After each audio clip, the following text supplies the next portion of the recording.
Hello everyone, this is Ashok Songara.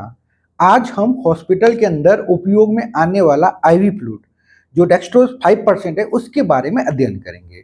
तो सबसे पहले अपन शुरुआत करते हैं कि जो डेक्सट्रोज 5% सॉल्यूशन है उसका नेचर कैसा होता है।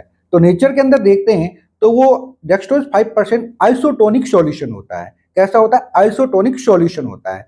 उसके साथ ये क्या करता है? फिजियोलॉजिकली एक्ट करता है हाइपोटोनिक सॉल्यूशन। कैसा करता है? फिजियोलॉजिकली एक्ट करता है हाइपोटोनिक सॉल्यूशन। तो ये क्या होता है? उसका नेचर होता है।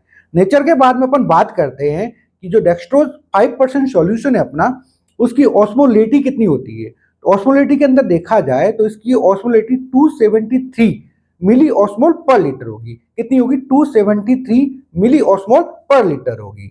तो ये क्या उसकी ऑस्मोलेटी होगी।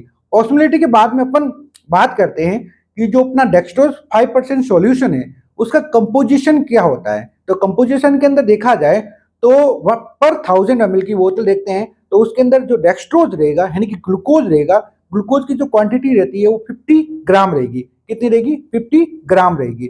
उसके अलावा दूसरा देखते हैं वाटर फॉर इंजेक्शन।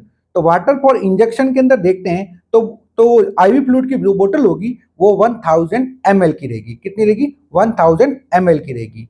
और जो डेक्सट्रोज 5% सॉल्यूशन है अपना, उसकी पीएच की बात करें तो पीएच होगी 3.5 टू 6.5। कितनी रहेगी? 3.5 टू 6.5 पीएच रहेगी। अब ये होता है कंपोजिशन।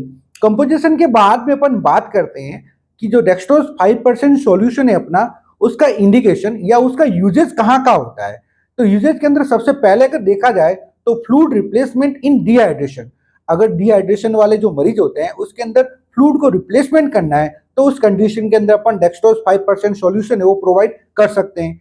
दूसरा इसका उपयोग है हाइपोग्लाइसीमिया, जहां पर जो ब्लड ग्लूकोज लेवल है वो डिक्रीज हो गया है तो उसको बढ़ाने के लिए अपन क्या करेंगे? जो डेक्सट्रोज 5% सॉल्यूशन है मरीज को प्रोवाइड कर सकते हैं।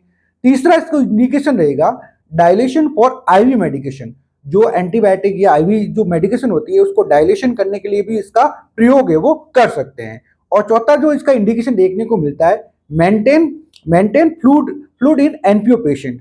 मतलब जो एनपीओ पेशेंट रखे जाते हैं तो एनपीओ के लिए अपन फ्लूइड को मेंटेन करने के लिए अपन क्या करते हैं? डेक्सट्रोज 5% सॉल्यूशन है वो मरीज को प्रोवाइड कर सकते हैं। तो ये क्या होते हैं? इसके इंडिकेशन होते हैं या यूजेज होते हैं। अब बात करते हैं यूजेज के बाद में अपन बात करते हैं जो डेक्सट्रोज 5% सॉल्यूशन है अपना, उसका कॉन्ट्रा इंडिकेशन क्या होता है। कॉन्ट्रा इंडिकेशन मतलब किस परिस्थिति के अंदर उसको नहीं दिया जाता है। तो सबसे पहला जो कॉन्ट्रा इंडिकेशन देखने को मिलता है डायबिटीज मेलाइटस, यानी जिस मरीज को डायबिटीज मेलाइटस है यानी कि हाइपरग्लाइसीमिया की कंडीशन है तो उस कंडीशन के अंदर ये डेक्सट्रोज 5% सॉल्यूशन है वो कॉन्ट्रा इंडिकेटेड रहता है। दूसरा जो उसका कॉन्ट्रा इंडिकेशन देखने को मिलता है इंट्राक्रेनियल या इंट्रास्पाइनल हेमरेज हो गया है किसी मरीज को। कौन सा? इंट्राक्रेनियल या इंट्रास्पाइनल हेमरेज हो गया है। उस कंडीशन के अंदर अपन क्या करेंगे? डेक्सट्रोज 5% सॉल्यूशन है वो मरीज को कॉन्ट्रा इंडिकेटेड रखेंगे। तीसरा तीसरा जो डेक्सट्रोज 5% सॉल्यूशन है उसका कॉन्ट्रा इंडिकेशन देखने को मिलता है एन यूरिया या फिर सीवियर रीनल इंपेयरमेंट वाले मरीज देखने को मिलते हैं। इसके अंदर एन यूरिया या फिर सीवियर रीनल इंपेयरमेंट वाले जो मरीज होते हैं उसके अंदर अपन क्या करेंगे? डेक्सट्रोज 5% सॉल्यूशन है वो कॉन्ट्रा इंडिकेटेड रखेंगे। तो ये क्या होता है? इसके कॉन्ट्रा इंडिकेशन रहते हैं।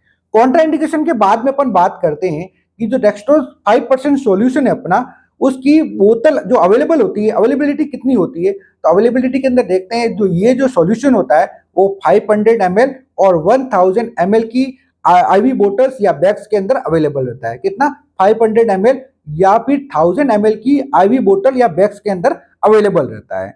अब बात करते हैं कि जो डेक्सट्रोज 5% सॉल्यूशन है अपना, उसका रूट क्या रहता है। तो रूट है मोस्टली वो इंट्रावीनस रूट से वो ड्रग्स है वो प्रोवाइड कर सकते हैं। तो ये क्या होता है? आपका डेक्सट्रोज 5% सॉल्यूशन होता है। थैंक्स।